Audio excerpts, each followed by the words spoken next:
Halo sahabat keluarga Pandu, selamat bertemu kembali di channel Keluarga Pandu, rumah berbagi cerita dan pesan. Halo sahabat keluarga Pandu, bagaimana kabarnya hari ini? Semoga kita selalu diberikan tubuh yang sehat dan selalu dalam perlindungan Tuhan. Selamat bertemu kembali di channel Keluarga Pandu dalam studi Alkitab. Studi Alkitab kita hari ini terambil dari kitab Kisah Para Rasul pasal 16 ayat 1 sampai dengan 3. Sebelum mendengarkan penjelasan saya, silakan membaca teksnya terlebih dulu.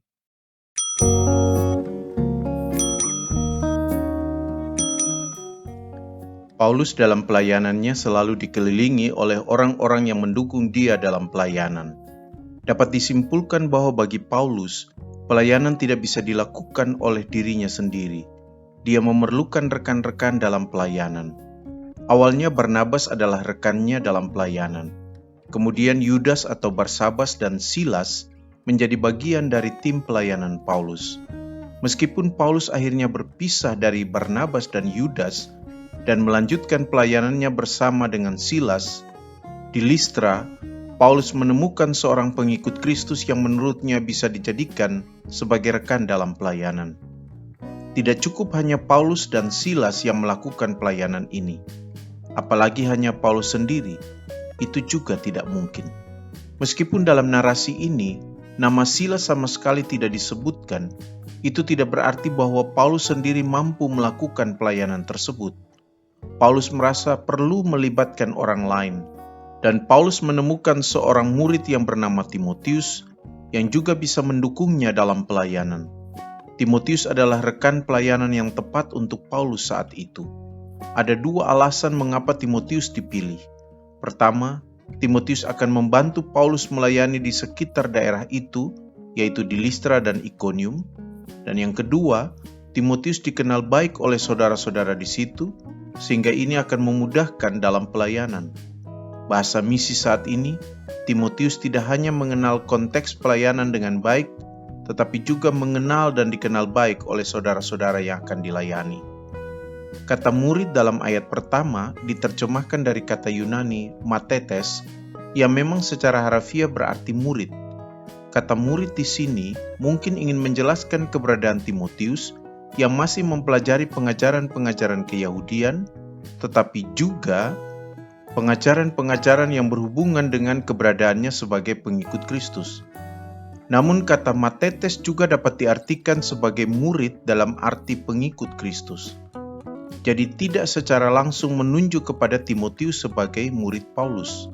Namun jika perjalanan Paulus ke Listra ini dipahami sebagai perjalanan yang kedua, karena Paulus sudah mengunjungi Listra sebelumnya, lihat Kisah Para Rasul 14 ayat 6-23, maka mungkin juga maksud murid di sini adalah murid dari Paulus sebagai hasil penginjilannya yang pertama. Jika bisa diartikan demikian, maka Timotius yang sebelumnya adalah murid Paulus, sekarang dijadikan rekan Paulus dalam pelayanan. Mari kita kembali melihat mengapa Timotius dipilih oleh Paulus untuk mendukungnya atau menjadi bagian dari tim pelayanannya. Yang perlu dicatat di sini adalah meskipun Timotius dihubungkan juga dengan keberadaan orang tuanya, tetapi fokus Paulus pertama-tama pada pribadi Timotius sebagai pribadi yang berkarakter dan memiliki kemampuan sebagai rekan pelayanan Paulus. Ayat 1 menginformasikan bahwa ibu Timotius adalah orang Yahudi dan telah menjadi percaya atau menjadi pengikut Kristus. Berdasarkan informasi dalam 2 Timotius 1 ayat 5, kita mengetahui bahwa nama ibu Timotius adalah Eunike dan neneknya bernama Lois. 2 Timotius 1 ayat 5 juga menginformasikan kepada kita bahwa iman Timotius kepada Yesus Kristus diwariskan dari neneknya Lois dan ibunya Eunike. Mereka mungkin juga menjadi pengikut Kristus berdasarkan hasil penginjilan Paulus. Tetapi hal yang penting adalah mereka juga mengajarkan Timotius iman kepada Yesus Kristus. Jadi Timotius juga tumbuh dan dididik dalam keluarga yang beriman kepada Yesus Kristus, meskipun hanya dididik oleh ibu dan neneknya. Tidak ada data sama sekali tentang nama ayahnya, beberapa ahli menduga bahwa ayahnya bukan seorang yang percaya atau menjadi pengikut Yesus Kristus. Menurut Kisah Para Rasul 16 ayat 1, ayahnya adalah seorang Yunani. Penyebutan orang Yunani di sini secara tidak langsung ingin menunjukkan bahwa dia bukan atau belum menjadi pengikut Kristus. Namun meskipun ayahnya bukan pengikut Yesus Kristus, tetapi Timotius sungguh-sungguh tumbuh dalam iman percaya kepada Yesus Kristus. Paulus juga tidak mempersoalkan keberadaan ayahnya yang belum percaya kepada Yesus Kristus. Keberadaan ayahnya yang belum percaya kepada Yesus Kristus juga tidak menjadi hambatan untuk Paulus tetap memakai Timotius sebagai rekannya dalam pelayanan. Karena yang menjadi fokus adalah Timotius.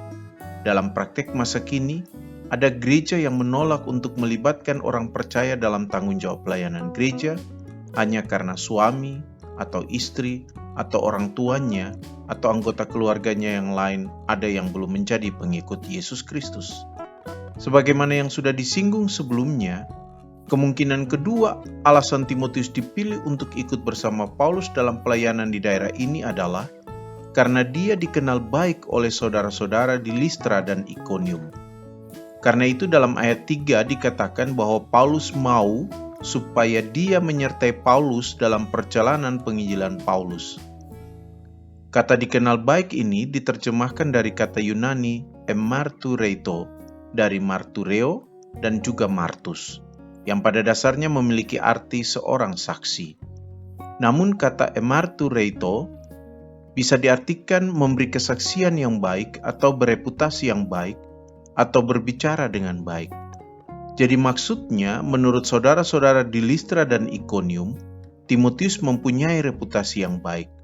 Mungkin saja Paulus meminta informasi tentang Timotius dari mereka, dan mereka memberikan kesaksian tentang hal-hal yang baik yang berhubungan dengan diri Timotius. Atau Paulus memilih setelah mendapatkan kesaksian dari saudara-saudara di Listra dan Ikonium tentang Timotius.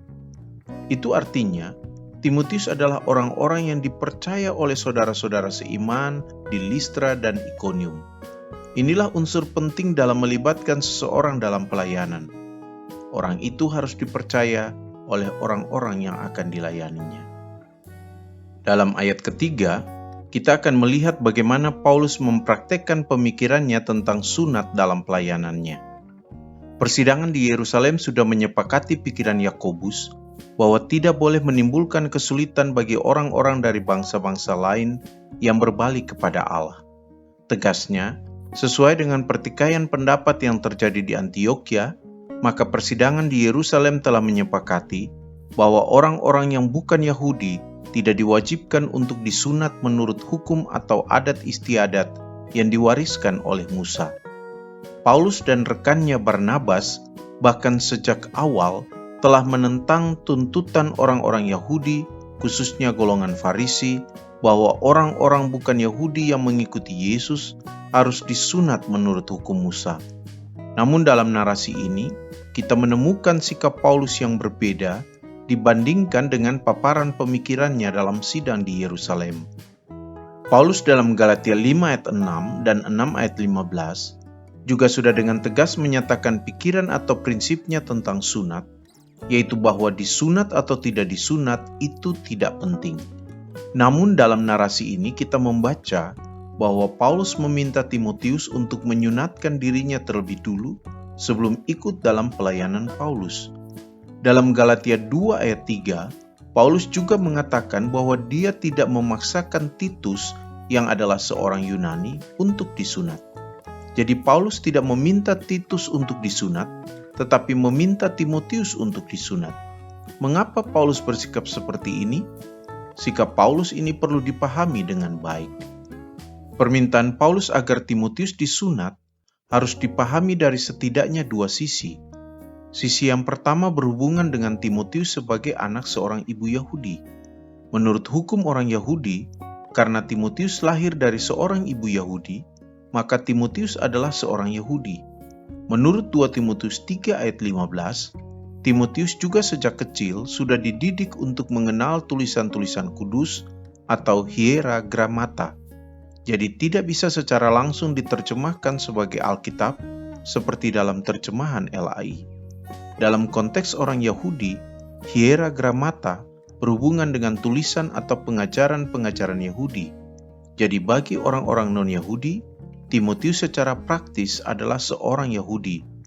Namun, meskipun lahir dari seorang ibu Yahudi dan dididik dalam pengajaran Yahudi, dia tidak disunat.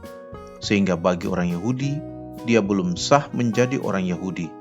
Dan seorang Yahudi yang tidak disunat dianggap bukan seorang Yahudi yang saleh. Sebagai orang yang besar dalam tradisi Yahudi, Paulus merasa lebih baik Timotius disunat, karena dia akan berhadapan dengan orang-orang Yahudi di daerah itu. Permintaan Paulus ini lebih memiliki tujuan praktis, yaitu agar Timotius mudah diterima di kalangan orang Yahudi dan juga bisa diterima masuk dalam sinagoge. Jadi permintaan untuk disunat ini tidak ada kait-mengaitnya dengan masalah keselamatan, tetapi masalah praktis dalam penginjilan Paulus. Permintaan Paulus ini juga tidak bertentangan dengan nilai-nilai yang dipegang dalam lingkungan masyarakat Yahudi.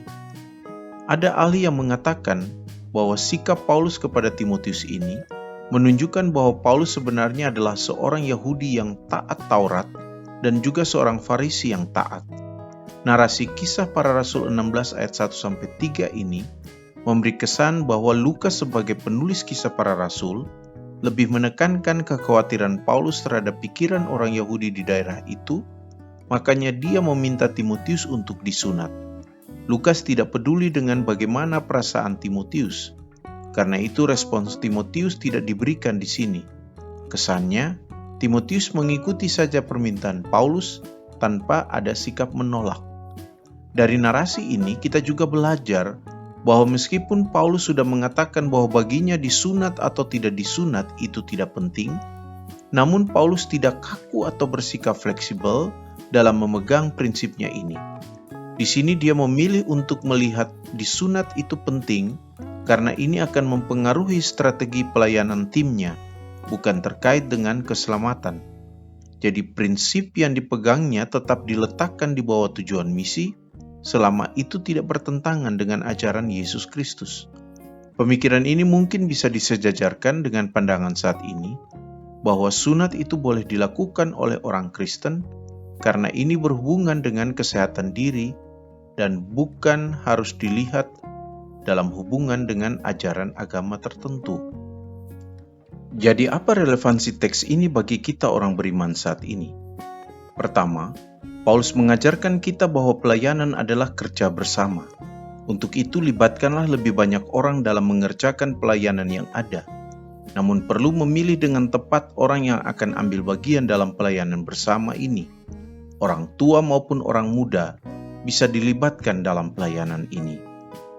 Kedua, Paulus mengajarkan kita bahwa seseorang bisa dilibatkan dalam pelayanan karena dia berkarakter baik dan memiliki kompetensi yang mendukung dalam menjalankan pelayanannya tersebut. Fokuslah pada pribadi orang yang sudah dewasa dalam iman itu. Jangan menjadikan sesuatu di sekitarnya sebagai hambatan untuk ikut dalam pelayanan gereja. Misalnya dia tidak bisa ikut melayani karena istrinya atau suaminya berbeda agama dengannya, bukan dari satu denominasi, atau bukan dari aliran yang sama. Imannya kepada Yesus Kristus dan keinginan untuk melayani itulah yang harus menjadi fokus perhatian, bukan orang-orang di sekitarnya yang berbeda iman, berbeda kepercayaan atau denominasi atau aliran dengannya. Ketiga, Paulus mengajarkan kita untuk fleksibel dalam memegang prinsip-prinsip yang ada, selama prinsip itu tidak bertentangan dengan ajaran Kristen atau Alkitab. Letakkanlah prinsip-prinsip itu di bawah panggilan pelayanan dengan tetap menjadikan nilai-nilai kekristenan atau ajaran Alkitab sebagai panduan dalam bersikap lentur atau fleksibel terhadap prinsip-prinsip yang ada. Demikian studi Alkitab hari ini. Sampai bertemu kembali di studi Alkitab berikutnya. Tuhan memberkati kita.